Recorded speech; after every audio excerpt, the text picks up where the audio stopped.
Padres trade rumors are escalating as the bats cool down, the stove heats up. Let's talk about what Sandy Alcantara might have to do in terms of being the linchpin for fixing left field and other problems for the San Diego Padres. What's going on, everybody? Christian Pedersen here with another episode of Padres Digest. Thank you very much for tuning in to our new show where we just are random dudes on the internet helping you ride emotionally shotgun through the ups and downs of Padres season. If you could hit the subscribe button, it would be fantastic. All right, let's talk about the baseball that I've been saying. It has not been a great few days and or weeks, depending on when you are watching this in relation to us recording this and whether or not the Padres end up stopping the skid that they are in. But it has been a rough one, specifically the lack of offense. So last couple of videos that I have been doing, we've been talking about some different trade scenarios and solutions. So this one is going to be us potentially raiding the Miami Marlins and how, like I said, Sandy Alcantara could play a role in a domino knocking over that lands us a left fielder. We got all that to go on, but also if you want some of the other ones, you can check out the channel. We've got why the Orioles would be great, why some of the players that we need to avoid on some of those deals, and we've also, though, want to hear from you guys. So if there are some other teams that you're saying, hey, I think there's deals over here, over there, drop me a comment.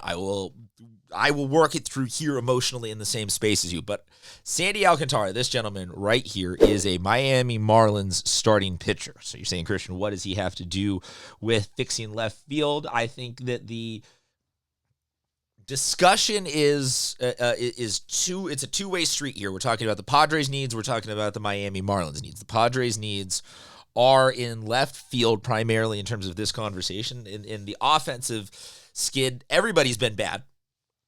But specifically, left field has not been a place where there's been much offensive production. Jason Hayward and Brandon Lockridge were the kind of designated combo. We've seen a revolving door of some other people coming in, and I think still that the solution is we just need to leave Turso out there for 100 at bats. And I got a whole video on that one too that you can go check out, and you let me know if you are Team Turso on that. But if we're entertaining the notion of that he's just not ready for some reason, and we have to be talking about getting another major league arm or another major league bat out there in left, it becomes a real conversation because Jason Hayward, he is playing like this quote here from Dennis Lin was in a recent Sports Illustrated article talking about all these trade discussions that the Padres might end up having towards the end of or the trade deadline, but now more urgently. Lockridge was a young guy with upside potential, good on defense. Same, Hayward, not a young guy, but a clubhouse guy, a world champion. The Padres early on, they went really big on, we want, they had Yuli, they had Maldonado, they had Vargas, they had Hayward, they had a bunch of guys that they were like, hey, look, these are going to be the savvy veterans that know how to get through everything and, sustain excellence for 162. They'll teach the young guys and we'll transition from out of them at some point. All of them across the board have hit rather poorly, but Maldonado behind the dish seems to have a pretty good defensive vibe with everybody, so gets a little bit of more of a pass than a good defensive left fielder does in Jason Hayward. So Hayward and Lockridge, I don't think that either of them are dudes that we can trade away necessarily in any of these equations. So ultimately are guys that maybe will still even be on the team. Like I think we can talk about moving on from Jason Hayward in left field without it involving us directly dishing Hayward in exchange for somebody or you can drop a comment of say we get a left fielder here, who gets the demotion, Lockridge or Hayward. I think Hayward still retains the bench backup spot because, like we said, veteran guy, good clubhouse guy, and is okay at defense. But if we're talking about the Marlins, Christian, get to the Marlins, talk about the Marlins, stop talking about the Padres side of this.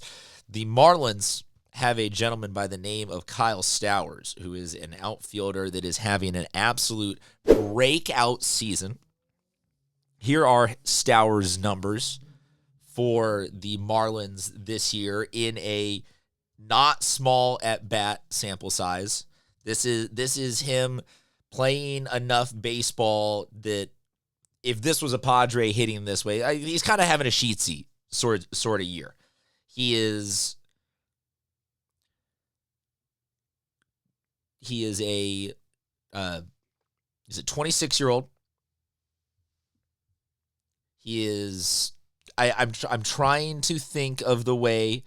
I'm sorry, he's 27. I was looking up for his age there. I want to make sure I got it right. He's 27 on his second team.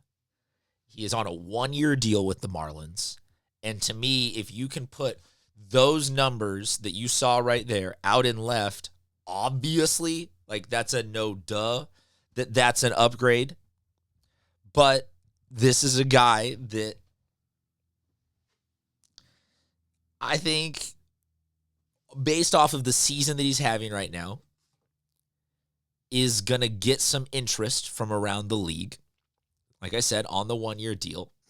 So I can see these numbers translating into something the Marlins can be competitive in re-signing, but I don't see this guy as a lock to re-sign with Miami, given that they are in the basement in the NL East, and getting past the Phillies and the Mets, and if you want to say the Braves, if they end up getting past all those teams, like the Marlins are not one Kyle Stowers away from that. So I could see him reasonably taking comparable market offers from other teams elsewhere in baseball. So if the Marlins are gonna, like the way that the Padres are gonna have to probably part with Cease, if the Marlins are gonna have to probably part with this guy, they're gonna want something in exchange for him. So you're gonna get teams knocking on the door.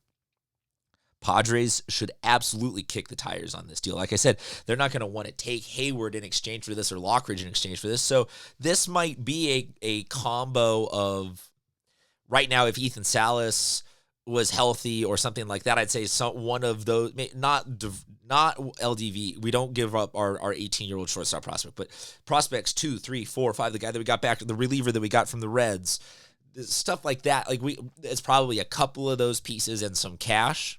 Padres have made a couple of deals for cash considerations this year, and I know that that's not a one-to-one, like it's not physical cash being handed in, handed out, but that's kind of a revolving door of, if you can move the books and some pieces, you get this guy. But like I said, there's going to be a lot of teams kicking the tires on this probably. There's another piece that I think Padres should pursue. Padres we'll have to spend a little bit on, but hear me out on this, because I don't think that just Kyle Stowers, like if we're going to do something with the Marlins, let's help incentivize the Marlins to pick us in this deal, and that is, like I showed you at the beginning, Sandy Alcantara, the former great, if you will. I think he is, I'll show you the stats here on what Sandy has gone.